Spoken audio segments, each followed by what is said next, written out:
رسوله بالهدى ودين الحق ليظهره على الدين كله فجعله شاهدا ومبشرا ونذيرا وداعيا إلى الله بإذنه وسراجا منيرا وجعل فيه أسوة حسنة لمن كان يرجو الله واليوم الآخر وذكر الله كثيرا اللهم صل وسلم وبارك عليه وعلى آله وصحبه ومن تبعهم بإحسان إلى يوم الدين وجزى الله عنهم ما هم أهله اللهم لا سهل إلا ما جعلته سهلا وأنت تجعل الحزن إذا شئت رب اشرح لي صدري ويسر لي أمري واحلل عقدة من لساني يفقهوا قولي ربي زدني علما يا فتاح يا فتاح يا فتاح اما بعد السلام علیکم میں باجی. مجھے اپنی تمام محترم و معزز بہنوں کو سیرت النبی صلی اللہ علیہ وسلم کی اس مبارک و مسعود محفل میں خوش آمدید کہتی ہوں. السلام علیکم رحمۃ اللہ وبرکاتہ. الحمدللہ ثم الحمدللہ، ہماری یہ سعادت اور خوش نصیبی ہے کہ ہم اس مقدس محفل میں جمع ہوئے ہیں. ہم اللہ سبحانہ و تعالیٰ کے سامنے سر بسجود ہیں. ہماری زبان حمد و ثنا بیان کرنے سے قاصر ہے کہ آج ہمیں اس نعمت لامتناہی سے استفادے کی توفیق ملی. اللہ سبحانہ و تعالیٰ اس ناچیز و خاکسار کی کوشش کو قبول فرمائے، اس کو سہل فرمائے اور عمدہ و احسن انداز میں پائے تکمیل تک پہنچائے. اس محفل کو ہم سب کی مغفرت اور رضا الہی کا ذریعہ بنا دے. آمین ثم آمین. نگارستان قدرت کے حسین نقش وفا تم ہو، نگارستان قدرت کے حسین نقش وفا تم ہو، حرم کی آبرو تم ہو، محمد مصطفیٰ تم ہو صلی اللہ علیہ وسلم. مشیت ناز کرتی ہے تمہاری زندگانی پر، مشیت ناز کرتی ہے تمہاری زندگانی پر، دو عالم کے لیے تا یوم محشر مقتدا تم ہو صلی اللہ علیہ وسلم. عاجزانہ گزارش ہے کہ ہم سب اپنے دلوں کو محبت مصطفیٰ صلی اللہ علیہ وسلم سے سرشار لبوں پر درود و سلام کے نغمے سجائے بہت ہی باادب انداز میں باوضو اور معطر ہو کر اس محفل میں بیٹھے. جب آیا میرے لب پہ آقا کا نام، باادب ہو گئے ان کے سارے غلام.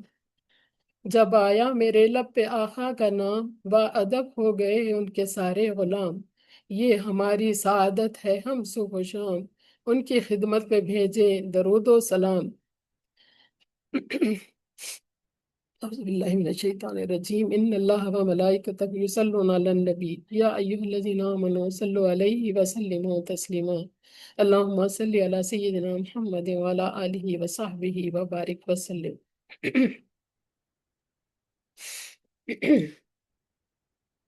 سیرت. سیرت دراصل عربی زبان کا لفظ ہے. اس کے معنی ہے طریقہ کار، رویہ، چلنے کا انداز. اور سیرت النبی صلی اللہ علیہ وسلم کا مطلب یہ ہوا کہ ہمارے پیارے نبی صلی اللہ علیہ وسلم نے اپنی حیات مبارکہ یعنی مبارک زندگی کے 63 سال کس طرح گزارے. آپ صلی اللہ علیہ وسلم کے ساتھ کیا کیا واقعات پیش آئے تھے. آپ صلی اللہ علیہ وسلم کی مکمل سوانح حیات بایوگرافی، آپ صلی اللہ علیہ وسلم کی مکمل تاریخ. تو سیرت النبی صلی اللہ علیہ وسلم کا پڑھنا اور سننا کیوں ضروری ہے؟ تو اس کا جواب دو طرح سے ہو سکتا ہے. پہلا جواب ایک مسلمان کے لیے اور دوسرا جواب غیر مسلموں کے لیے. ایک مسلمان کے لیے سیرت نبی صلی اللہ علیہ وسلم کو جاننا اس لیے ضروری ہے کہ سورۃ الاحزاب میں اللہ تعالیٰ نے فرمایا ہر وہ شخص کہ جو اللہ تعالیٰ اور قیامت کے دن پر یقین رکھتا ہے اس کے لیے رسول اللہ صلی اللہ علیہ وسلم کی زندگی میں ایک بہترین نمونہ ہے. تو اللہ تعالیٰ نے نبی اکرم صلی اللہ علیہ وسلم کی مبارک زندگی کو مومنین کے لیے بہترین نمونہ قرار دیا، بہترین گائیڈ لائن، بہترین رہنمائی، بہترین طریقے زندگی. لہٰذا اگر ہم اللہ تعالیٰ کے احکامات کے مطابق زندگی گزارنا چاہتے ہیں تو سیرت النبی صلی اللہ علیہ وسلم کو پڑھنا اور جاننا ہمارے لیے بے حد ضروری ہے۔ قرآن پاک میں ایک اور جگہ اللہ تعالیٰ نے کم از کم 7 جگہ فرمایا کہ اللہ اور اس کے رسول کی اطاعت کرو۔ ایک اور جگہ فرمایا کہ جس نے اللہ کی اطاعت کی اس نے رسول کی اطاعت کی۔ تو یہ تمام آیات پڑھنے کے بعد ایک طرح سے لازم ہو جاتا ہے کہ ہر وہ شخص جو اللہ اور اس کے رسول اور ان کے احکامات اور دین اسلام کو جاننا چاہتا ہے اس کے لیے ضروری اور لازم ہے کہ وہ ایک مرتبہ سیرت کو پڑھے۔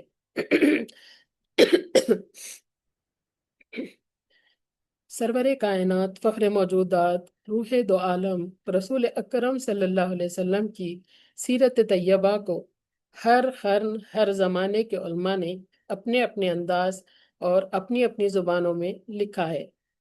اللہ جانے اس کی کتنی تعداد موجود ہے۔ ہاں، مسلمان تو مسلمانوں سے ہٹ کر سینکڑوں کی تعداد میں کفار نے بھی آپ کی سیرتیں لکھی ہیں۔ یورپین مورخین نے بھی اس میں بڑا حصہ لیا ہے۔ ایک یورپی سیرت نگار لکھتا ہے کہ محمد صلی اللہ علیہ وسلم کے سیرت نگاروں کی قطار اگرچہ بہت طویل ہے، جس کا ختم ہونا غیر ممکن ہے، لیکن اس میں جگہ پانا قابل فخر چیز ہے۔ الغرض اس حقیقت سے کوئی بھی انکار نہیں کر سکتا کہ دنیا میں آج تک کسی انسان کی سیرت نگاری کا اتنا اہتمام کیا گیا ہو جتنا کہ سرور کونین صلی اللہ علیہ وسلم کی سیرت مبارکہ کو محفوظ کیا گیا ہے۔ یہ من جانب رب سبحانہ و تعالی ہم قیامت تک آنے والے امتیوں کے لیے بہترین انتظام ہے۔ اس لیے کہ کسی کی سیرت کی پیروی کے لیے بنیادی طور پر 2 باتیں ضروری ہیں۔ اول یہ کہ ان کی سیرت محفوظ ہو، اور دوسرے یہ کہ وہ اتنی جامع اور ہمگیر ہو کہ انسانی زندگی کا کوئی شعبہ اور کوئی گوشہ اس کے احاطے سے باہر نہ ہو۔ سرور کونین، خاتم الانبیاء، پیغمبر اسلام محمد رسول اللہ صلی اللہ علیہ وسلم کے سوا کوئی بھی ایسا نہیں جس کو تاریخ عالم میں یہ خصوصیت حاصل ہوئی ہو۔ اللہ تعالیٰ خود فرماتے ہیں وَرَفَعْنَا لَكَ ذِكْرَكَ۔ سیرت نبی صلی اللہ علیہ وسلم یہ ایک ایسا عظیم تحفہ ہے جو ہماری زندگیوں کو بدلنے، اس کو پر نور بنانے اور ہمارے دلوں کو حب الہی و حب رسول صلی اللہ علیہ وسلم سے سرشار کرنے میں بہت اہمیت کا حامل ہے۔ اور دوسرا جواب کہ غیر مسلمین کے لیے ان کو سیرت جاننا کیوں ضروری ہے، تو اس کے لیے ہم دنیا کے تاریخ حالات کو دیکھیں گے۔ دیکھیے، غور کریں کہ دنیا کے غریب ترین پسماندہ مختلف قبیلوں اور ٹولیوں میں بٹے عرب صرف اور صرف 25 سال میں دنیا کے بادشاہ بن گئے۔ تو ایسا کون آیا کہ انہیں صحراؤں سے اٹھا کر بادشاہوں کے برابر لا کھڑا کیا؟ ایسا کیا ہوا ہوگا کہ 25 سالوں میں دنیا کو بدل کر رکھ دیا؟ تو اس کا جواب ہے سیرت۔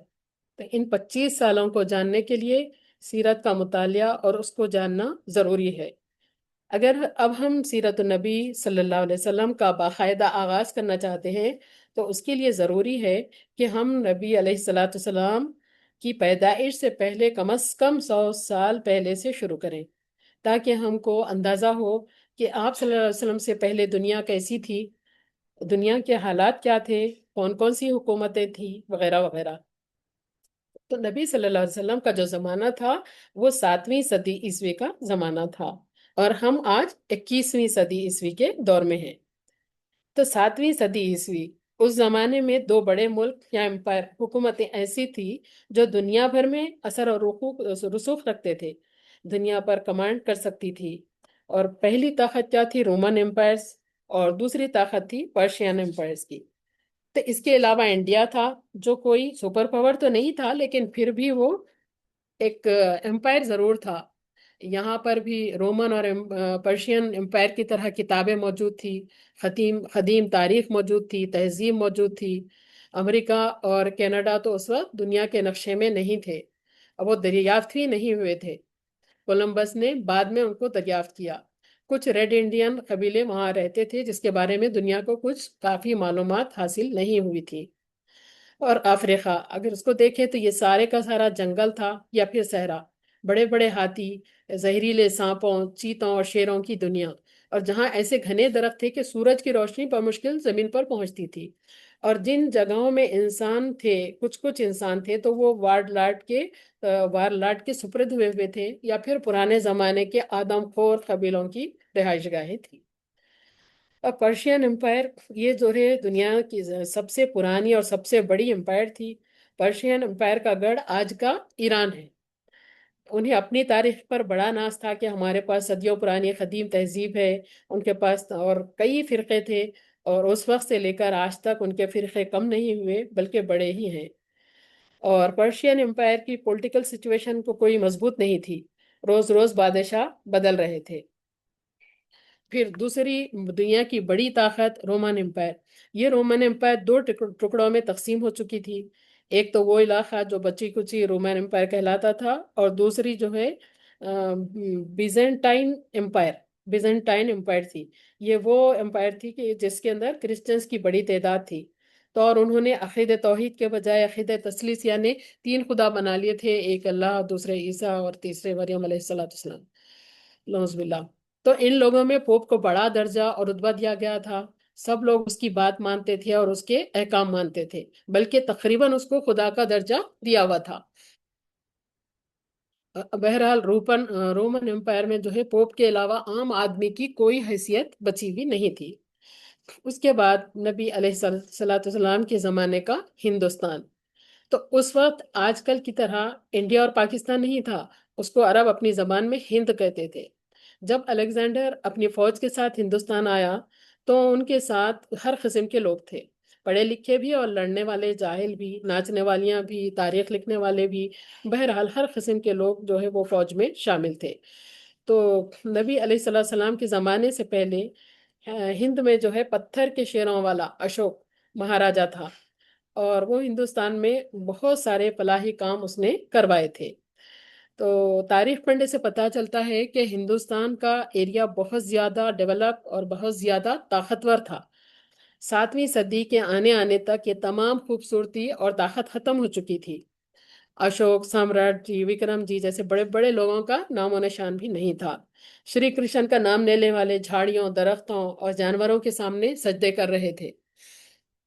بلکہ نبی صلی اللہ علیہ وسلم کے زمانے میں جو چائنیز مسافر تاجر ہندوستان جایا کرتے تھے، تو وہ اپنے سفر نامے میں لکھتے ہیں کہ ہندوستان میں کوئی ایک بھی گھر ایسا نہیں تھا کہ ہمیں وہاں بت نہ ملا ہو۔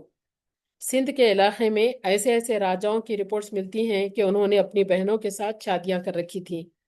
گوتم بدھ کے دیے گئے اخلاقی درس صدیوں میں فراموش کر دیے گئے تھے، اور اس وقت ہندوستان میں شرک شاید اپنے عروج پر تھا۔ کروڑوں خدا بنا لیے تھے، ایسا لگتا تھا کہ شرک ان کے خمیر میں موجود تھا۔ ہندو تاریخ نگار لکھتے ہیں کہ اس وقت بھگوانوں کی تعداد انسانوں سے زیادہ تھی۔ ہر نیچے والا اپنے اوپر والے کا غلام سمجھا جاتا تھا۔ برہمن طبقہ ذہنی طور پر سب کا مالک سمجھا جاتا تھا، اور برہمن کسی کو قتل کر دے تو اس کو کوئی سزا نہیں۔ ایک ایک عورت کے کئی کئی شوہر ہوتے تھے، اور اگر کسی کا ایک شوہر ہوتا تو اس عورت کو جو ہے شوہر کے مرنے کے بعد ستی کرنا پڑتا، یعنی شوہر کی چتا میں جو ہے زندہ کود جانا پڑتا تھا۔ بہرحال جہالت اتنی زیادہ عام تھی اور شرک بہت عروج پہ تھا۔ تو لیکن ایسے دور میں بھی ہند کے اندر جو پڑھے لکھے سمجھدار لوگ تھے، تو وہ ایک ایسے مسیحا کا انتظار کر رہے تھے جو یہ سب ظلم و ستم کو مٹا دے، کیونکہ ان کی کتاب گیتا کی چوتھے چیپٹر میں ایک لائن لکھی ہوئی تھی کہ جب بھی دھرم کی ہانی ہو اور آدھرم بڑھ جائے تو انتظار کرو، کیونکہ تب ایک بار پھر سے دھرم کو قائم کرنے والا آئے گا۔ یہ تھے دنیا کے تینوں مملکتوں کے حالات نبی اکرم صلی اللہ علیہ وسلم کے زمانے کے وقت۔ تو اس کے علاوہ دنیا میں اس سے بڑی مملکتیں نہیں دکھائی دیتی تھیں۔ اس طرح پوری دنیا میں چھائے اندھیروں کے درمیان اگر کسی سے کوئی اچھائی کی امید تھی تو وہ تھے بنی اسرائیل۔ لیکن بنی اسرائیل کو ان کے اپنے غرور اور تکبر نے برباد کر رکھا ہوا تھا۔ وہ دنیا میں رہنے والی مخلوقات میں سے صرف اپنے آپ کو اللہ تعالیٰ کا محبوب اور کنبہ مانتے تھے۔ چونکہ اللہ تعالیٰ نے ان پر بہت زیادہ انعامات کیے ہوئے تھے، ان کے قوم میں کئی انبیاء آئے، ہاں، اور کتابیں نازل ہوئی وغیرہ وغیرہ، لیکن وہ مال اور دولت کی لالچ میں بھرے ہوئے تھے، سود خوری جو ہے عام تھی، اور آسمان سخت سود خوری کی وجہ سے سخت دل ہو گئے تھے۔ سود انسان کو سخت دل بنا دیتا، تو بہت سخت دل ہو گئے تھے، آسمانی کتابوں کو جو ہے اپنی مرضی کے مطابق رد و بدل کرتے تھے، اور ان کی دنیا میں کوئی عزت باقی نہیں تھی، اور نہ ہی کوئی مملکت تھی، حتیٰ کہ بیت المقدس بھی ان کے قبضے میں نہیں تھا۔ اب اس کے بعد ہم عرب محل وقوع اور قوموں کی طرف آتے ہیں۔ تو جزیرہ نمایاں عرب طبعی اور جغرافیائی حیثیت سے بڑی اہمیت رکھتا تھا۔ اندرونی طور پر یہ چاروں جانب سے صحرا اور ریگستان سے گھرا ہوا ہے، جس کی بدولت ایسا لگتا ہے کہ محفوظ قلعہ بن گیا تھا، کہ بیرونی قومیں جو ہے بیرونی قوموں کو اس کے اوپر قبضہ کرنا اور اپنا اثر اور نفوذ پھیلانا سخت مشکل تھا۔ تو یہی وجہ ہے کہ عرب کے باشندے عہد قدیم سے اپنے تمام معاملات میں مکمل طور پر آزاد اور خود مختار نظر آتے تھے، حالانکہ یہ ایسی دو جو ہے عظیم طاقتوں کے ہمسائے تھے کہ اگر جو ہے یہ ٹھوس قدرتی رکاوٹیں نہ ہوتی تو وہ سپر پاورز امپائرز کے حملوں کو روک بھی نہیں سکتے تھے۔ اور عرب کے سیاسی حالات، تو اندرون عرب کوئی بادشاہ نہ تھا، عرب کئی قبائل میں بٹے ہوئے تھے، اور ان کے سردار ہوتے تھے جو ایک معنوں میں ان کے بے تاج بادشاہ تھے۔ ہر طرف قبائلی جھگڑوں، نسلی فسادات اور مذہبی اختلافات کا ماحول تھا، لیکن ہر ایک قبیلے کے افراد کسی بھی حال میں ہاں ہر ایک قبیلے کے افراد کسی بھی حال میں اپنے قبیلے کا ساتھ دیتے تھے، خواہ وہ حق پر ہو یا باطل پر۔ یعنی قبیلوں میں اپنے اپنے قبیلے سے تو اتحاد اتفاق تھا، لیکن دوسروں سے وہ لوگ کی جمتی نہیں تھی، تو پھر جو ہے وہ لڑائیاں ان کی نسل ہاں نسل تک چلتی رہتی تھی۔ لیکن ہاں، حجاز کی حکومت یہ جو ہے ان کو قدر اور احترام کی نگاہ سے دیکھا جاتا تھا، اسے دین کا قائد اور مرکز بھی تصور کیا جاتا تھا۔ حجاز کو اہل عرب پر دینی پیشوائی کے نام سے بالادستی حاصل تھی، لیکن یہ حکومت اتنی کمزور تھی کہ اندرون عرب ان کی ذمہ داریوں کا بوجھ اٹھانے کے عربوں کی ذمہ داریوں کو بوجھ اٹھانے کے قابل نہیں تھے، یہ جو بھی دینی پیشوا تھے وہاں پر، اور کوئی خاص ان کی حکومت نہیں تھی۔ تو اب عام اہل عرب جو تھے، تو وہ حضرت اسماعیل علیہ السلام کی دعوت اور تبلیغ کے نتیجے میں دین ابراہیمی کے پیرو تھے، اس لیے صرف اللہ کی عبادت کرتے اور توحید پر قائم تھے۔ لیکن وقت گزرنے کے ساتھ ساتھ انہوں نے خدائی احکام اور نصیحت کا ایک حصہ بھلا دیا، اور پھر اس کے باوجود پھر بھی ان میں توحید اور ابراہیمی شعائر باقی تھے۔ تو یہاں تک کہ بنو خزاعہ کا سردار عمر بن لوہے منظر عام پر آیا۔ وہ بڑا نیکوکار، صدقہ و خیرات اور دینی امور سے گہری دلچسپی رکھتا تھا، اس لیے لوگ اس سے محبت کرتے تھے، اور اس کو اکابر علماء اور بڑے اولیاء میں سمجھ کر اس کی پیروی کرتے تھے۔ تو پھر وہ شخص نے ملک شام کا سفر کیا، دیکھا تو وہاں پر بتوں کی پوجا کی جا رہی ہے، تو اس نے سمجھا کہ یہ بہتر اور برحق ہے، کیونکہ ملک شام پیغمبروں کی سرزمین تھی اور آسمانی کتابوں کی نزول گاہ تھی۔ ملک شام بہت سارے پیغمبر اور آسمانی کتابیں وہاں پر آئے تھے۔ تو چنانچہ بہرحال جو ہے وہ شخص عمر بن لوہے، تو وہ شخص کیا کیا کہ وہاں پر بتوں کو دیکھ کے وہاں کا ایک بت حبل نامی بت کو اپنے ساتھ لایا، اور لا کے یہاں پر خانہ کعبہ کے اندر نصب کر دیا، ہاں، اور پھر اہل مکہ کو اللہ تعالیٰ کے ساتھ شرک کرنے کی دعوت دی، اور اہل مکہ نے اس کو قبول بھی کر لیا، ہاں، کہ مطلب سمجھے کہ یہ بھی نیکی ہے، نیکی سمجھ کے ان لوگوں نے قبول کر لیا۔ پھر اس کے بعد کیا ہوا کہ بہت جلد پورے اطراف اکناف کے حجاز کے رہنے والے بھی اہل مکہ کے نقش قدم پر چل پڑے، ان کے نقش قدم پر چل پڑے، یہ سوچ کر کہ وہ بیت اللہ کے والی اور حرم کے باشندے ہیں۔ تو مطلب وہ لوگ جب کر رہے ہیں، حرم کے باشندے، بیت اللہ کے والی یہ سب کر رہے ہیں، تو پھر ہم کیوں نہ کریں؟ تو حجاز کے رہنے والے بھی کیا کریں، یہ بت پرستی کا جو ہے وہ بھی شکار ہو گئے، اور شرک شروع ہو گیا۔ اس طریقے سے پورے عرب میں بت پرستی کا آغاز ہو گیا۔ تو اور حبل کے علاوہ عرب کے قدیم ترین بتوں میں سے منات، خدید ہے۔ اس کے علاوہ طائف میں لات نامی بت وجود میں آیا۔ پھر وادی نخلا میں عزا نامی بت کی تنصیب وہ عمل میں آئی۔ ہاں، یہ تینوں بت عرب کے سب سے بڑے بت تھے۔ اس کے بعد پھر حجاز کے ہر خطے میں شرک کی کثرت اور بتوں کی بھرمار ہو گئی، اور مشرکین نے مسجد حرام کو بھی بتوں سے بھر دیا۔ غرض شرک اور بت پرستی اہل جاہلیت کا دین بن گئی، اور جنہیں بڑا غرہ تھا کہ ہم جو ہے دین ابراہیمی پر ہیں، حضرت ابراہیم علیہ السلام کے دین پر ہیں۔ ہاں، اور پھر مشرکین عرب جو ہے کاہنوں، عرافوں اور نجومیوں پر بھی ایمان رکھتے تھے۔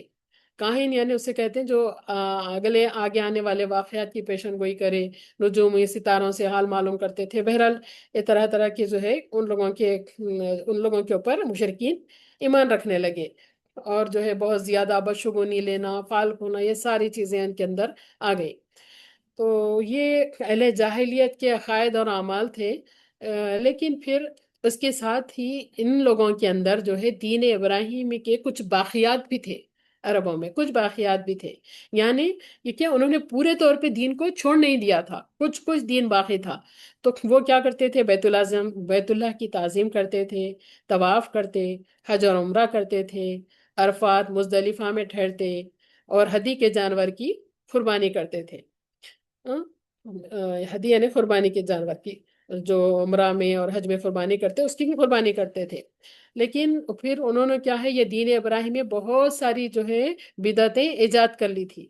جیسا کہ مطلب طواف کرتے تو وہ اس کے لیے جو ہے ہمس کے جو ان کے کپڑے مہیا رہتے وہی پہن کے باہر سے آنے والا پہلا طواف کرنا، اگر وہ سارے کپڑے ان کے پاس نہیں ہیں، ختم ہو گئے، تو پھر ننگے طواف کرنا، اور عورتیں بھی اسی طرح نمبر حالت میں جو ہے اگر کپڑے میسر نہیں ہے تو طواف کرتے۔ اس طریقے کے جو ہے بہت ساری فضولیات اور جو ہے بہت ساری بدعت نمونے نمونے کی جو ہے ان کی عبادتوں کے اندر شامل ہو گئی تھی۔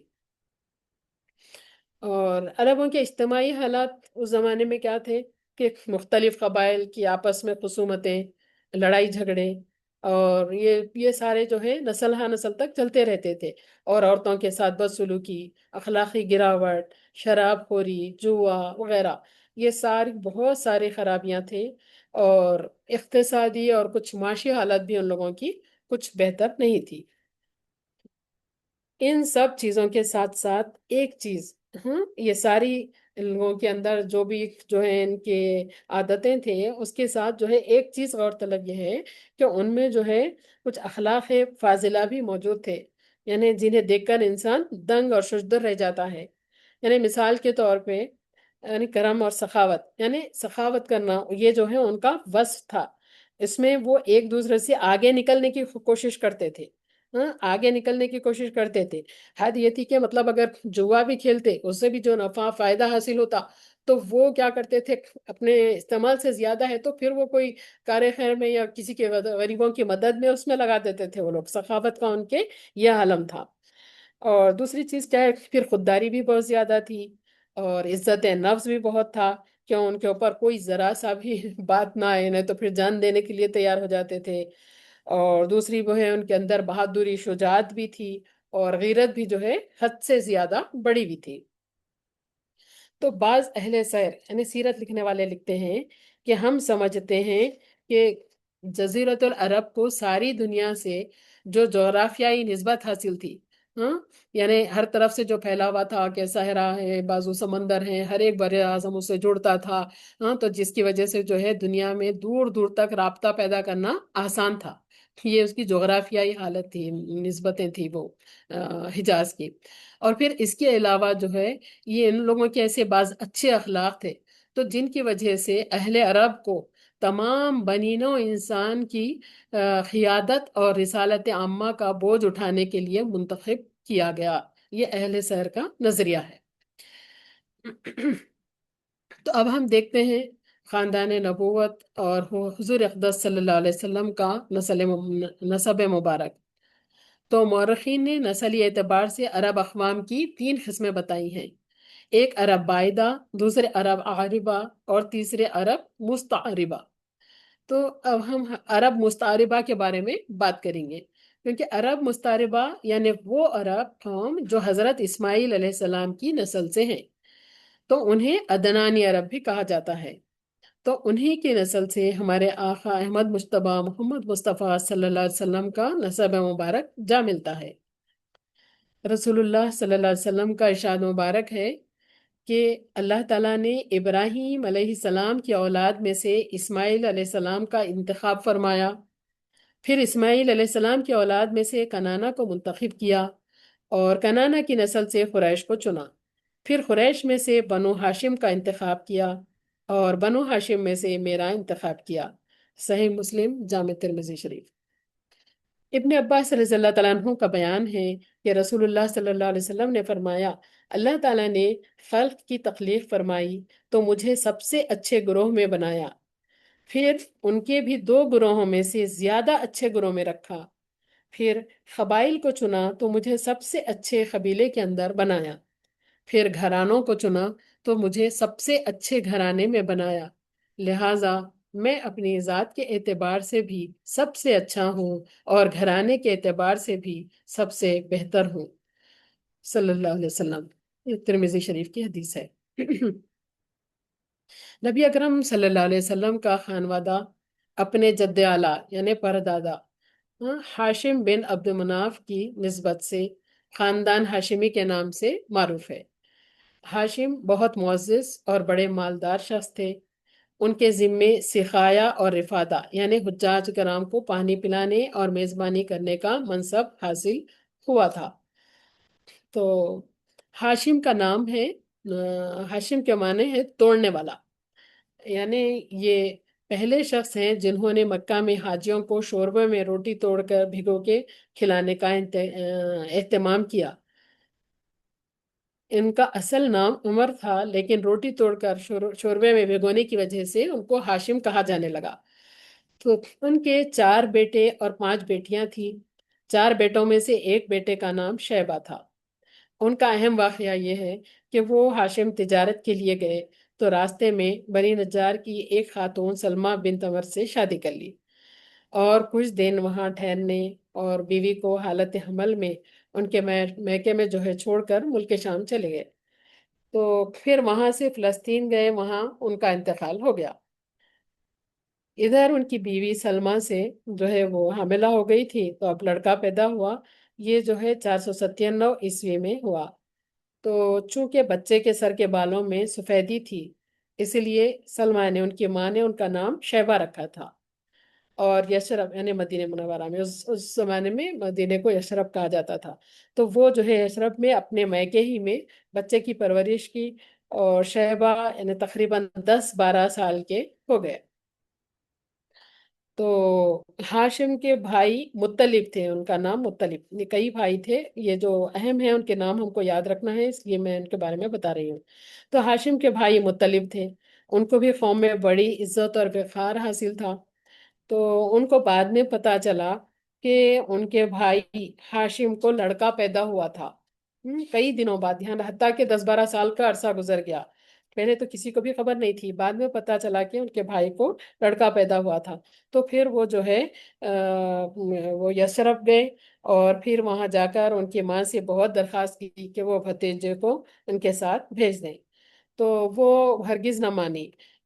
تو بہت اصرار کرنے لگے، پھر کہنے لگے کہ وہ والد کا شہر ہے اور وہاں ان کو بہت شان اور اعزاز سے جو ہے پالا جائے گا، اور جو ہے پھر وہاں پہ وہ اپنے والد کی حکومت اور اللہ کے حرم کی طرف جا رہے ہیں۔ تو یہ سب سن کر ان کی ماں جو ہے ان کو بھیجنے کے لیے راضی ہو گئی، اور اپنے بچے مطلب کو جو ہے ان کے ساتھ بھیج دیا۔ تو اس بچے شیبہ کو جو ہے مطلب اپنے اونٹ پر بٹھا کر مکہ لے آئے۔ مطلب یعنی کیا ہے؟ ان کے چاچا۔ تو وہ بچے کو اونٹ پہ بٹھا کے مکہ لے آئے، تو مکے والوں نے دیکھا کہ، تو کہا کہ یہ عبد المطلب ہے، یعنی مطلب کا غلام ہے۔ عبد کے معنی غلام کے، یہ مطلب یعنی عبد المطلب ہے، یہ مطلب کا غلام ہے۔ تو پھر مطلب نے کہا نہیں نہیں، یہ غلام نہیں ہے، یہ میرا بھتیجا، میرے بھائی ہاشم کا بیٹا ہے۔ تو بہرحال اس طریقے سے جو ہے وہ شیبہ کا نام عبد المطلب پڑ گیا، جو ہمارے حضور اقدس صلی اللہ علیہ وسلم کے محترم دادا جان تھے۔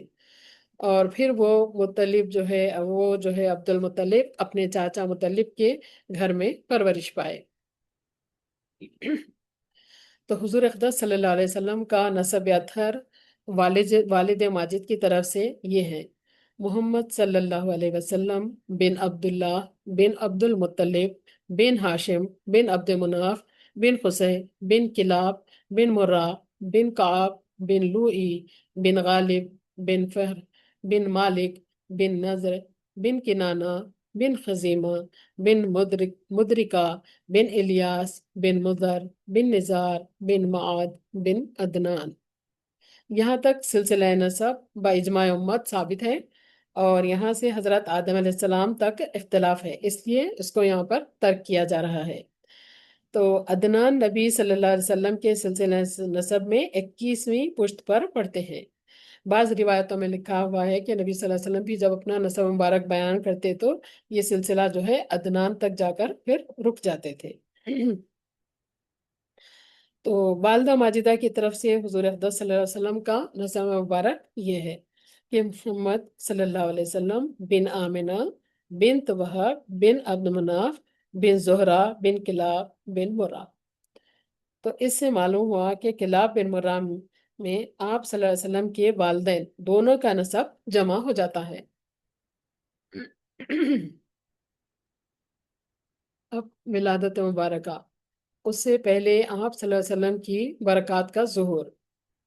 تو جس طرح آفتاب سے پہلے صبح صادق کی عالمگیر روشنی اور پھر شفق سرخ دنیا کو جو ہے طلوع آفتاب کی بشارت دیتے ہیں، تو اسی طرح جب آفتاب نبوت کے طلوع کا وقت قریب ہوا تو اطراف عالم میں بہت سے ایسے واقعات ظاہر کیے گئے جو آپ صلی اللہ علیہ وسلم کی تشریف آوری کی خبر دیتے تھے، جن کو محدثین اور مورخین کی اصطلاح میں ارحاسات کہا جاتا ہے۔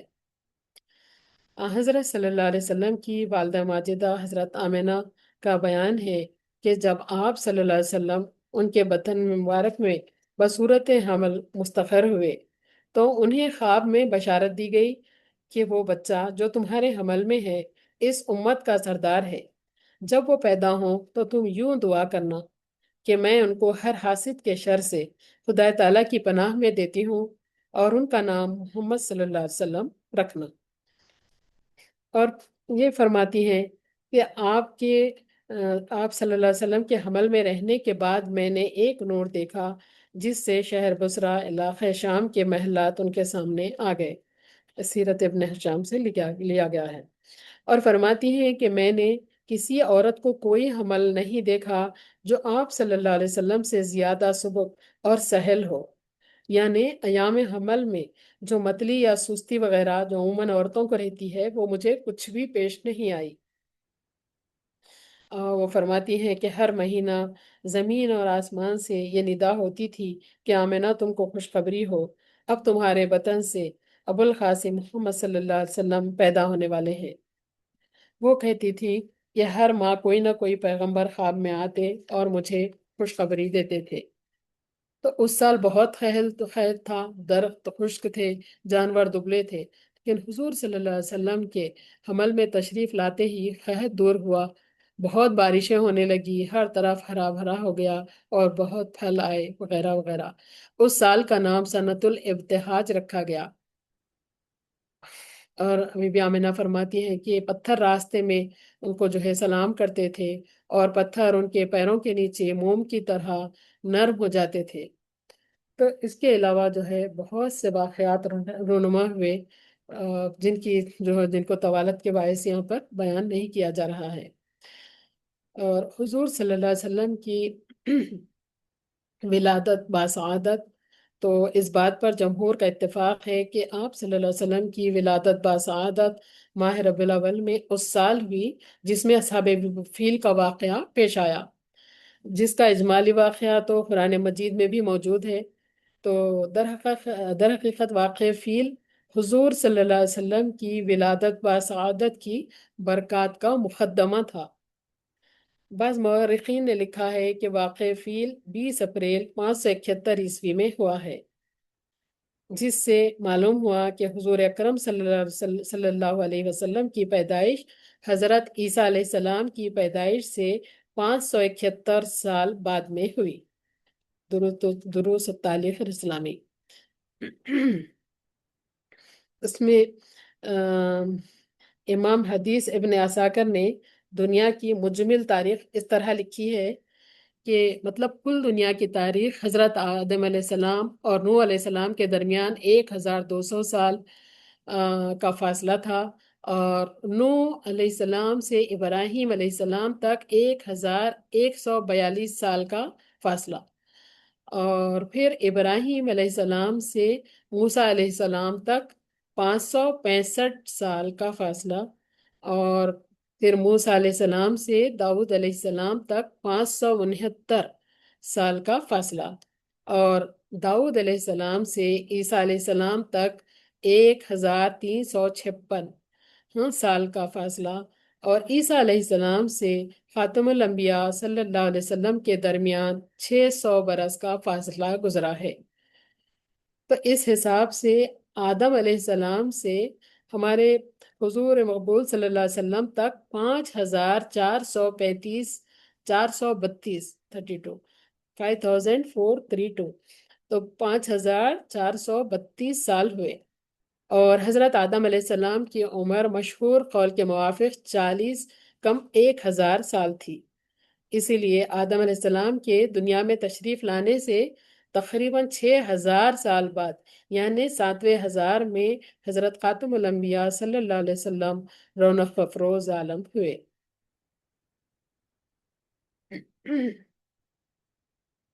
تو جس سال جو ہے رسول اکرم صلی اللہ علیہ وسلم کی جو ہے ولادت باسعادت ہوئی، تو اسی سال جو ہے اصحاب فیل کا واقعہ بھی پیش آیا۔ تو اس کا واقعہ یہ ہے کہ ابرہہ شاہ یمن نے جو مذہبی طور پہ عیسائی تھا، ایک چرچ بنوایا، اس کا نام خلیص رکھا، اور وہ فن تعمیر کے حساب سے جو ہے اپنے زمانے کی ایک بہت بڑی بے نظیر عمارت تھی۔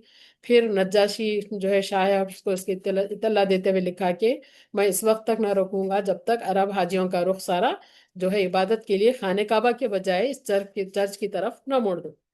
تو عربوں کو جب اس بات کی اطلاع ملی تو بڑا غصہ آیا، تو ایک عرب اس میں سے اس نے کیا کیا کہ وہ چرچ میں جا کے جو ہے غلاظت کی، اور بھاگ کے جو ہے پھر اپنے وہاں واپس آ گیا۔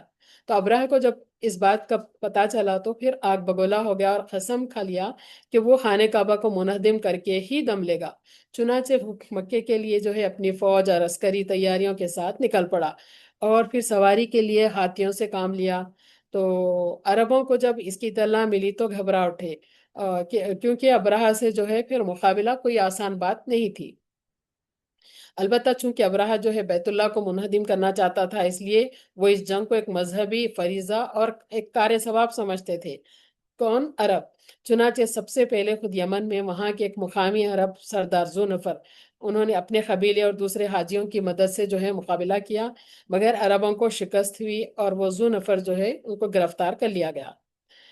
اور پھر جب یہ لشکر طائف پہنچا تو اہل طائف اور بنو ثقیف نے نہ صرف یہ کیا کہ ان سے جو ہے اپنی وفاداری کا اظہار کیا، دوستی کا اظہار کیا وہ ابرہہ کے لشکر سے، بلکہ جو ہے فوج کی رہنمائی کے غرض سے جو ہے ابو رغال نامی ایک شخص کو بھی ان کے ساتھ بھیج دیا، جس کا مغمس کے مقام پر راستے میں انتقال ہو گیا۔ تو اب یہاں سے ابرہہ نے حبش کے باشندے اسود بن مقصود کو گھوڑے پہ جو ہے مکے کے نواح میں مکے کے اطراف میں بھیجا کے جو وہاں سے مکہ جانے والوں کے جانور اور دوسرے اسباب سامان جو ہے وہاں سے ہکا کے لے آئے۔ تو اس میں عبد المطلب کے بھی 200 اونٹ تھے۔ اس واقعے کے بعد مکے کے مختلف قبائل یعنی قریش، کنانہ، حذیل اور حرم میں موجود دوسرے لوگوں نے جنگ کرنا چاہی، مگر دشمن کی جو ہے ابرہہ کی زبردست فوجی طاقت کے مقابلے میں ہمت نہ ہوئی، اور سب لوگوں نے خاموشی اختیار کر لی۔ تو ابرہہ نے اب ہناتا ہمیری کو مکہ بھیجا کہ وہ سردار شہر سے کہے کہ ہم لوگوں کا مقصد محض کعبے کو منہدم کرنا ہے، تم لوگوں سے جنگ کرنا نہیں ہے، لہٰذا اگر تم ہمارے کام میں رکاوٹ نہ بنو تو ہم تمہارے خون کے درپے نہ ہوں گے۔ تو خاصیدہ مکہ آیا اور سردار شہر کے بارے میں دریافت کرنے لگا تو لوگوں نے بتایا کہ حضرت عبد المطلب جو ہے یہاں کے سردار ہیں۔ تو پھر اس نے عبد المطلب کو اپنا ابراہہ کا پیغام سنا دیا۔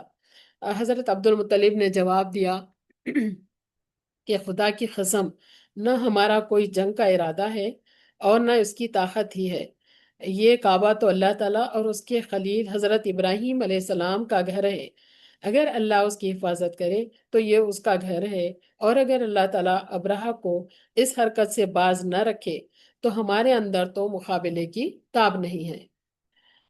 تو پھر یہ حناطہ کی خواہش پر جو قاصد آیا تھا اس کی خواہش کے اوپر عبد المطلب بھی ان کے ساتھ آئے ابرہہ کے پاس۔ تو پھر جو ہے یہاں پہ آ کے ذی نفر جو ہے ایک عرب تھے، گرفتار ہو گئے تھے وہ، تو پھر ان سے ملاقات کیے کہ پھر اور پوچھنے لگے کہ یہ ہمارے اوپر جو مصیبت آئی اس میں تم کچھ مدد کر سکتے کیا؟ تو انہوں نے جواب دیا کہ ایک قیدی جو صبح شام جو ہے موت کے انتظار میں ہے، میں آپ کے کیا کام آ سکتا ہوں؟ البتہ انہوں نے کیا کیا کہ وہ ہاتھی بان کا جو ہے اس کے بارے میں بتایا کہ وہ میرا دوست ہو گیا ہے، میں اس کو بلاتا ہوں اور تمہارا جو ہے تمہاری خواہش جو ہے اس کے ذریعے سے یہ اس پر یہ ظاہر کرتا ہوں کہ بادشاہ جو ہے سے آپ ملاقات کرنا چاہ رہے ہیں تو وہ تمہارے لیے جو ہے اجازت چاہے گا اور پھر سفارش کرے گا۔ تو چنانچہ جو ہے ان کی سفارش کے اوپر وہ جو ہاتھی بان تھا اس کا نام انیس تھا، وہ ابراہہ سے عبد المطلب کے جو ہے وہ ملاقات کے واسطے اجازت چاہیے اور اس نے اجازت دے دی ابراہہ نے۔ تو عبد المطلب خوبصورت بلند قامت اور جو ہے بہت ہی باوقار شخصیت تھے۔ تو ابراہہ نے دیکھا تو بڑے اکرام سے پیش آیا، اس کو یہ بات اچھی معلوم نہیں ہوئی کہ خود اوپر بیٹھے اور عبد المطلب کو نیچے بٹھائے، اور یہ بھی گوارا نہیں تھا کہ اس کے لوگ عبد المطلب کو اس کے تخت پر بیٹھا ہوا دیکھیں۔ بہرحال وہ جو ہے پھر خود بھی نیچے اتر گیا اور عبد المطلب کو بھی نیچے بٹھایا۔ پھر ترجمان کے ذریعے سے جو ہے عبد المطلب کی جو ہے ضرورت دریافت کی، تو انہوں نے کہا میری ضرورت صرف اس قدر ہے کہ میرے 200 اونٹ جو پکڑ کے لائے ہیں واپس دے دیجئے۔ تو ابراہہ نے کہا کہ تم صرف کیا اپنے 200 اونٹ کے سلسلے میں گفتگو کرنے آئے ہو، اور تم نے اصل اس کے بارے میں ایک لفظ بھی نہیں کہا کہ میں اس عمارت کو ڈھانے آیا ہوں جس سے جو ہے تمہارے آبا و اجداد کا دین وابستہ ہے اور تمہارا دین وابستہ ہے۔ تو عبد المطلب نے کہا کہ میں اونٹ کا مالک ہوں اور اس گھر کا مالک خدا ہے، وہ خود اس کی حفاظت کرے گا۔ تو ابراہہ نے کہا خدا بھی اب مجھ سے اپنا گھر نہیں بچا سکتا، نعوذ باللہ۔ پھر عبد المطلب نے جواب دیا یہ تمہارا اور اس کا معاملہ ہے۔ تو عبد المطلب اپنے اونٹ لے کر واپس آ گئے، قریش کو حالات سے آگاہ کیا اور لوگوں کو مکے کا جو ہے تخلیہ کر کے یعنی مکہ چھوڑ کر پہاڑوں اور وادیوں میں پناہ لینے کی ہدایت دی۔ تو اور نکلتے ہوئے وہاں سے قریش کی ایک جماعت کے ساتھ خانہ کعبہ کی چوکھٹ پکڑ کر عز و نیاز کے ساتھ اللہ تعالیٰ سے درخواست کرنے لگے، دعا مانگنے لگے کہ ابرہہ اور اس کی فوج کے مقابلے میں ہمیں مدد کی ضرورت ہے۔ ہاں، دعائیں کرتے ہوئے جو ہے پہاڑوں میں چلے گئے تاکہ وہاں سے دیکھ سکے کہ ابرہہ مکے میں داخل ہو کے کیا کام کرتا ہے۔ تو دوسرے دن صبح کو ابراہہ نے مکہ میں داخل ہونے کی تیاری کی، اپنے ہاتھی کو بھی تیار کیا، اس کے ہاتھی کا نام محمود تھا۔ تو وہ عزم مصمم کیے ہوئے تھا کہ خانہ کعبہ کو کسی صورت جو ہے منہدم کر کے ہی یمن واپس ہوگا۔ چنانچہ کیا کیا، ہاتھی کا رخ مکے کی طرف کیا۔ تو نفیل بن حبیب ہاتھی کے ایک طرف آیا تو اور اس کا کان پکڑا اور کہنے لگا تو بدک جا، یا جہاں سے آیا ہے وہیں واپس ہو جا۔ چنانچہ ہاتھی بدک گیا اور نفیل نے بھاگ کر پہاڑوں میں پناہ لی۔ تو لوگوں نے ہاتھی کو بہت مارا، اس کے پیٹ اور سر میں برچھے گھسا دیے اور لہو لہان کر دیا، مگر وہ مکے کی سمت میں آگے بڑھنے کو آمادہ ہی نہیں ہوا۔ اس کے برخلاف اگر اس کو شام یا یمن کی طرف ہکایا جاتا یا کوئی اور دوسری طرف اس کو ہانکا جاتا تو وہ ٹھیک چلنے لگتا ہاتھی، اور جب مکے کی سمت میں آگے بڑھنے کو کہا جاتا اس کو تو وہ بالکل آمادہ نہیں ہوتا تھا۔ اور پھر چنانچہ جو ہے اب اللہ تعالیٰ کی جانب سے ایک سمندری سیاہ رنگ کے پرندے کی جھنڈ جو ہے پرندے جھنڈ کی صورت میں آئے، اور ہر پرندے کے پاس چنے کے دانے کے برابر تین تین کنکریاں تھی، ایک چونچ میں اور دو پنجوں میں۔ اور یہ سنگریزے، یہ باریک پتھر جن کو بھی لگتے تھے تو وہ وہیں ہلاک ہو جاتا تھا، اور ابرہہ کو بھی لگے تو وہ بھی جو ہے اسی عذاب میں مر گیا، اور دوسرے لوگ بھی بھاگتے ہوئے ہلاک ہو گئے۔ یہ ایک واقعہ پیش آیا۔ اور پھر چاہے زمزم کی کھدائی، اس کا بھی جو ہے بہت اہم واقعہ ہے۔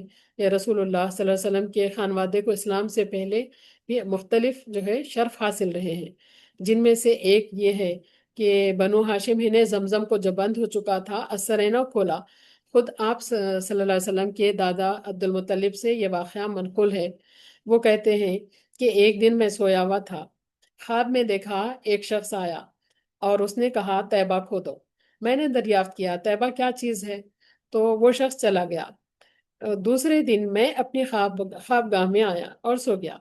پھر وہی شخص خواب میں نظر آیا اور کہا مظنونہ کھودو۔ تو میں نے پوچھا مظنونہ کیا ہے؟ اب بھی وہ شخص چلا گیا۔ تو تیسرے دن پھر سویا تو پھر خواب دیکھا کہ کوئی شخص زمزم کھودنے کو کہہ رہا ہے۔ تو میں نے کہا کہ زمزم کیا ہے؟ تو اس نے کہا جس کے سوتے کبھی بند نہیں ہوتے، اس کا پانی کم ہوتا ہے اور نہ وہ کبھی سوکھتا ہے، اور اس کے ذریعے حجاج کو سیراب کیا جاتا ہے۔ اور پھر حضرت عبد المطلب کو خواب میں جو ہے وہ جگہ بتائی گئی کہ وہاں پر ایک کوا چونچ مارے گا، اور اس کوے کے بازوں میں تھوڑی سی سفیدی ہوگی، اور یہ جگہ خون اور گندگی کے درمیان ہوگی۔ تو اس طرح جب زمزم کے محل وقوع کی نشاندہی کر دی گئی، تو پھر انہوں نے سمجھ لیا کہ یہ ایک سچا اور صحیح خواب ہے۔ تو دوسرے دن اپنے صاحبزادے حارث کے ساتھ نکلے اور اس جگہ کی کھدائی شروع کر دی۔ پھر جب کنویں کے اوپر کی چٹان نظر آئی تو خوشی کے مارے عبد المطلب نے نعرہ تکبیر بلند کیا۔ تو قریش نے سمجھ لیا کہ عبد المطلب اپنے منزل مقصود کو پا گئے ہیں۔ چنانچہ انہوں نے عبد المطلب سے، قریش کے لوگوں نے مطالبہ کیا کہ چونکہ یہ جو ہے ہمارے باپ حضرت ابراہیم علیہ السلام کا کنواں ہے، تو لہٰذا اس میں ہمارا بھی حق ہے، تو ہمیں بھی اس میں شریک کر لو۔ تو عبد المطلب اس کے لیے تیار نہیں ہوئے اور کہا کہ یہ معاملہ خاص طور پر مجھے ہی سپرد کیا گیا ہے۔ لیکن قریش کے لوگ مصر ہو گئے کہ ہم لوگ یوں ہی اپنے حق سے دست بردار نہیں ہوں گے، یہاں تک کہ ضرورت پڑی تو تم سے لڑنے سے بھی گریز نہ کریں گے۔ تو پھر عبد المطلب نے کہا کہ ٹھیک ہے، پھر اپنے درمیان کسی کو جو ہے حاکم بنا لو۔ تو قریش نے جو ہے اس کے لیے بنو سعد بن حزیم کی ایک کاہنہ کا نام پیش کیا۔ اب یہ شام کے جو ہے بالائی علاقے کی ایک خاتون تھی، تو عبد المطلب نے بھی اس کے اوپر جو ہے اپنی آمادگی ظاہر کی۔ چنانچہ جو ہے وہ ان کے ساتھ عبد مناف کے ایک شخص اور قریش کے دوسرے تمام قبیلوں کے ساتھ جو ہے مل کے جو ہے ایک ایک شخص شام کو روانہ ہوئے۔ یہ ریگستانی علاقہ تھا، چنانچہ وہاں پر حجاز اور شام کے درمیان ایک ایسے ہی مقام پر عبد المطلب اور ان کے ساتھیوں کا جو ہے پانی ختم ہو گیا۔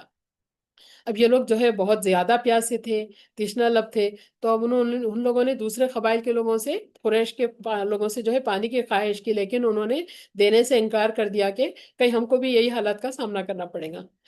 تو پھر عبد المطلب نے اپنے ساتھیوں سے دریافت کیا کہ اب کیا کرنا چاہیے۔ لوگوں نے کہا کہ آپ کی جو رائے ہے وہ کرتے ہیں۔ تو پھر عبد المطلب نے کہا کہ اب چونکہ تمہارے جسم میں قوت موجود ہے، اس لیے ہر شخص اپنی خبر خود کھود لے، پھر جب پیاس کی وجہ سے اس کی موت واقع ہو جائے تو دوسرے اہل قافلہ اس کو دفن کر دیں گے۔ چنانچہ اس تجویز پہ کیا ہے عمل کرتے ہوئے ہر ایک نے اپنی اپنی خبر کھو دی اور پھر موت کا انتظار کرنے لگے۔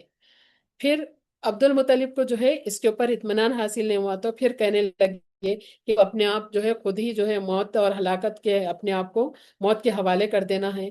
تو ہمیں جو ہے تلاش جاری رکھنی چاہیے اور امید نہ چھوڑنا چاہیے، ممکن ہے کہ کہیں نہ کہیں پانی مل جائے گا، آگے چلتے ہیں۔ تو پھر سب لوگوں نے سواری تیار کی۔ دوسرے قبائل کے لوگ دیکھ رہے تھے کہ یہ لوگ کیا کر رہے ہیں، تو پھر عبد المطلب اپنی سواری کی طرف بڑھ کے سوار ہو گئے۔ تو جیسے ہی اونٹنی کو لے کے آگے بڑھے تو اس کے کھر کے نیچے سے پانی کا چشمہ پھوٹ پڑا۔ تو عبد المطلب اور ان کے ساتھیوں نے خوشی میں نعرہ تکبیر بلند کیا، پانی پیا اور برتن بھرے، پھر دوسرے قبائل بھی جو ہے قریش کے، وہ لوگ بھی اس سے فائدہ اٹھائے، اور قریش کے لوگ پھر یہ ماجرا دے کے کہنے لگے کہ عبد المطلب، خدا نے ہمارے مقابلے میں تمہارے حق میں ہی فیصلہ کر دیا ہے، اب ہم زمزم کے سلسلے میں تم سے نہیں لڑیں گے، بلکہ جس خدا نے تم کو ریگستان میں پانی دیا ہے تو اسی نے تم کو چاہے زمزم سے بھی سرفراز کیا، تم سلامت اور عافیت، سلامتی اور عافیت کے ساتھ واپس جاؤ۔ تو اس طرح عبد المطلب اور ان کے رفقر جو ہے راستے سے واپس آ گئے، کاہینہ تک آنے کی نوبت نہیں آئی۔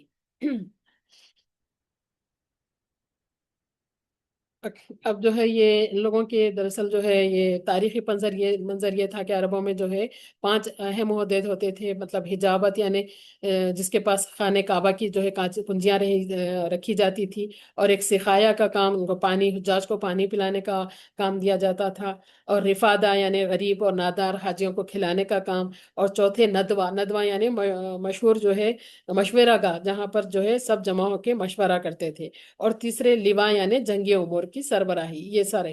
تو یہ پانچوں قسم کی خدمت کا شرف جو ہے بنو جرہم، اہم قبیلہ ہے، یاد رکھیں اس کا نام، تو ان کو حاصل تھا۔ تو لیکن جو ہے وہ بنو جرہم کافی زیادہ جو ہے مظالم کر رہے تھے، تو پھر سب مل کے ان لوگوں کو جو ہے شہر بدر کر دیے، تو وہ بنو جرہم کے لوگ جو ہے قبیلے والے لوگ جاتے جاتے ان لوگ کیا کیے تھے کہ زمزم کے کنویں کو دفن کر کے چلے گئے، یمن کی راہ لے لیے، یمن کو چلے گئے تھے وہ لوگ۔ اور بہرحال آگے جو ہے تفصیلی واقعات ہیں، لیکن پھر بہرحال جو ہے یہ اصل حق تو عبد المطلب ہی کا تھا کہ وہ زمزم کو جو ہے تلاش کرتے، جو طویل عرصے سے بند پڑا ہوا تھا، تو ایسے موقع پر، تو اس عظیم شرف اور سعادت کے موقع پہ حضرت عبد المطلب نے نظر مانی تھی کہ اگر ان کے 10 بچے ہوئے اور جوان ہو گئے تو ان میں سے ایک کو خدا کے لیے خانہ کعبہ کے پاس قربان کر دیں گے۔ چنانچہ جب جو ہے پھر ان کے 10 بچے ہو گئے، بڑے ہو گئے، تو سب کو جمع کیا، پھر اپنی نظر کی طلع دی اور پوری جو ہے نصیحت اور تلقین کی، سب نے نصیحت کو مان لیا اور دریافت کیا کہ اب ہم کو کیا کرنا ہے۔ تو پھر انہوں نے کہا کہ تم میں سے ہر ایک پیالہ لاؤ، اس میں اپنے نام لکھو اور میرے پاس لاؤ۔ سبوں نے حکم کی تعمیل کی، تو پھر عبد المطلب ان کو حبل نامی بت پہ لائے، جو کعبے کے وسط میں ایک کنویں پر نصب تھا، اور اس کنویں میں تمام چیزیں جمع کی جاتی تھی جو کعبے کو نظر کی جاتی تھی۔ تو بہرحال جو ہے یہ اس وقت کا طریقہ ایسا تھا کہ پیالوں کے ذریعے سے یا تیروں وغیرہ کے ذریعے سے اس پر جو ہے فال وغیرہ کھولی جاتی تھی، نام نکالے جاتے تھے۔ تو عبد المطلب نے بھی جو ہے پیالوں کے ذریعے فال نکالنے سے نکالنے والے کو جو ہے فال نکالنے کے لیے کہا، اور اپنے یہ نظر کا جو واقعہ تھا، جو نظر مانے، اس سے جو ہے آگاہ کیا۔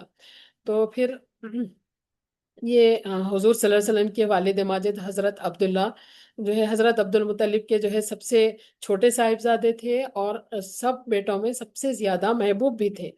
جب یہ فال نکالنے یا خورا اٹھانے کا جو ہے کام شروع کیا گیا، تو عبد المطلب جو ہے دعا کرنے لگے اللہ تعالیٰ سے، لیکن پھر اتفاق سے جو ہے وہ خورا جو ہے عبداللہ ہی کے نام سے نکلا۔ اور پھر تو اب عبداللہ نے جو ہے ایک ہاتھ سے ان کو پکڑا، دوسرے ہاتھ میں چھری لیے اور اصحاب نائلہ کے پاس چلے تاکہ ان کی قربانی کر دیں۔ تو یہ دونوں جو ہے ایام جاہلیت کے بت تھے۔ تو یہ ماجرا دیکھ کر قریش کے لوگ نکل آئے اور عبد المطلب سے پوچھا کہ تمہارا کیا ارادہ ہے؟ تو عبد المطلب نے کہا کہ یہ کہ میں اس کو ذبح کر ڈالوں۔ تو قریش اور پھر خود ان کے دوسرے صاحبزادوں نے، سب لوگوں نے عرض کیا کہ پہلے آپ معذرت کر کے دیکھ لیں، یعنی اللہ تعالیٰ کے حضور کوئی دوسرا فدیہ پیش کر دیں، اس لیے کہ اگر اس طرح بیٹوں کو قربان کرنے کا سلسلہ چل پڑا تو پھر انسانی نسل کی جو ہے بقا مشکل ہو جائے گی۔ تو پھر ایک قریش کے ایک بزرگ تھے مغیرہ بن عبداللہ موسمی، انہوں نے پیشکش کی کہ اس کو جو ہے فدیے کے طور پہ مال دینا پڑے تو ہم لوگ سب مل کے فدیہ ادا کریں گے۔ تو پھر سب کے مشورے سے جو ہے یہ بات طے پائی کہ جو ہے وہ کاہنہ کے پاس جائیں، اور وہ مدینے کے پاس خیبر میں رہتی، تو سب مل کے ان کے پاس گئے اور پھر ان کے سامنے یہ ساری تفصیلات رکھے۔ تو پھر انہوں نے، وہ کاہنہ نے بتایا کہ جو ہے اپنے، پہلے پوچھا کہ اس وقت دیت یعنی اونٹ خون بہا کتنا ہے، تو بتایا کہ 10 اونٹ ہے۔ تو پھر کاہنہ نے بتایا کہ ٹھیک ہے، 10 اونٹوں کو ایک طرف اور جو ہے دوسرے طرف اپنے صاحبزادے کا نام رکھ کے جو ہے پورا اٹھاؤ۔ تو جب نکالے تو پھر انہیں کا نام نکلا۔ تو اس نے کاہنہ نے بتایا کہ اس طریقے سے 10 10 اونٹ 10 10 اونٹ نکالتے جاؤ، اور جو ہے پھر دیکھو کہ کس کا نام اٹھتا ہے، کہاں پر جو ہے جا کے عبداللہ کا نام ہوتا۔ تو آخر میں 10 10 10 کرتے ہوئے 90 تک ہوئے، لیکن ہر وقت جو ہے کھرا نکلتا تھا اونٹوں کے نام پر۔ آخر میں جو ہے 100 اونٹ کے اوپر جو ہے پھر حضرت عبداللہ کا نام قرآن میں نکلا۔ تو اب دیت کے طور پہ حضرت جو ہے عبداللہ کے اس میں جو ہے 100 اونٹ کو ذبح کیا گیا۔ اس وقت سے شرعی بھی پھر جو ہے دیت 100 اونٹ کی بن گئی۔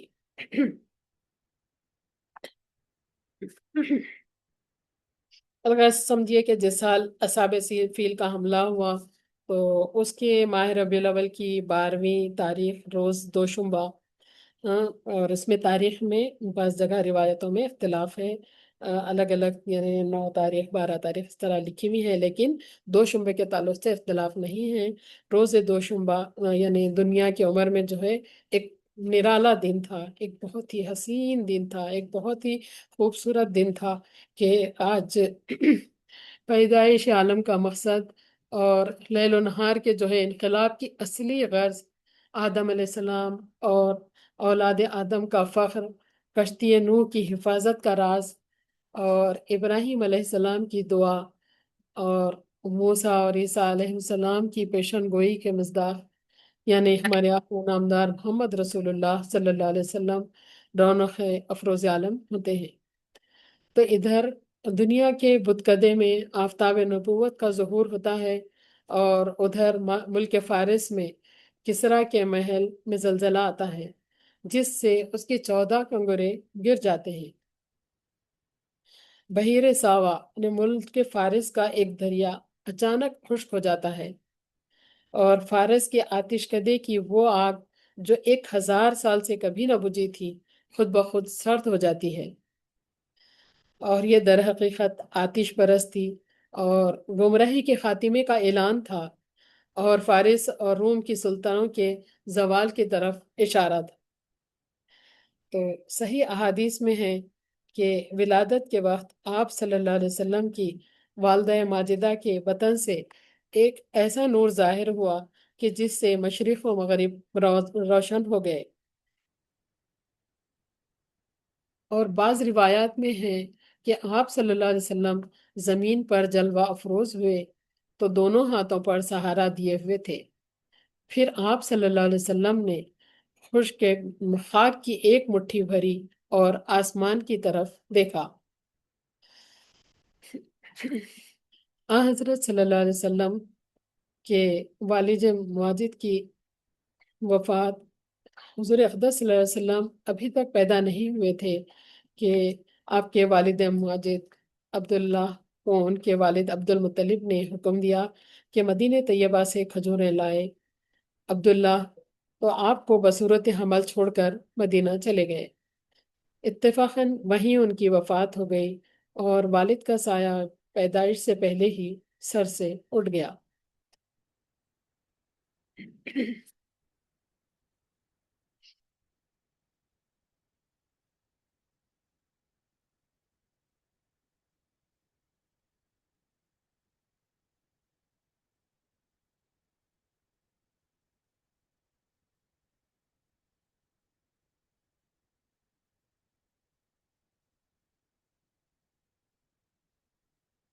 ولادت کے بعد حضرت آمنہ نے فوراً آپ صلی اللہ علیہ وسلم کے دادا حضرت عبد المطلب کو اطلاع دی کہ آپ کو پوتا پیدا ہوا ہے، آئے اور آپ اس کو انہیں دیکھیے۔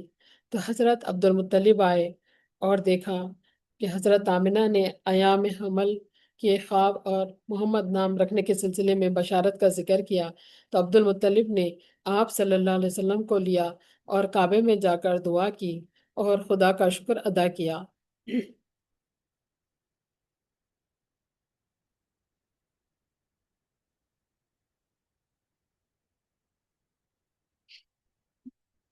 یہاں سے انشاءاللہ تعالی آگے جو ہے پھر ہم لوگ اس سلسلے کو کنٹینیو رکھیں گے انشاءاللہ تعالی۔ یہیں پر جو ہے اب ہم اس کو روکتے ہیں کیونکہ وقت ہو چکا ہے، تو انشاءاللہ العزیز پھر یہاں سے ہم اس سلسلے کو شروع کریں گے. وآخر دعوانا الحمد للہ رب العالمین.